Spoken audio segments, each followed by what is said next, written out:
9 times out of 10, maybe 99 times out of 100, if you stay where you're currently at in business, you will slowly die.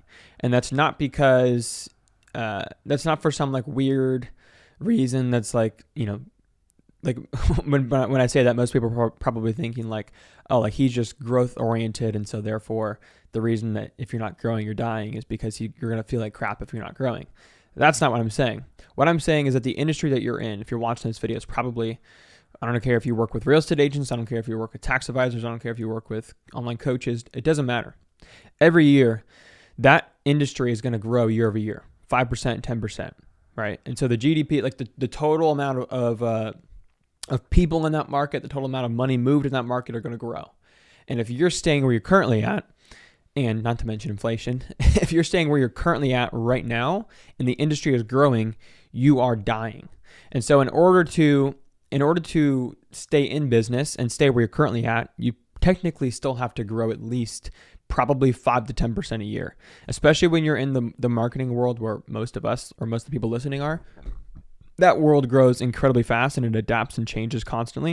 And if you're not staying, I'm not saying that you can't, let's say, the coach that I had previously was a guy named Dan Bolton, and his business philosophy, which I love for him, is more of like what kind of that question is like, hey, do you have to constantly just scale?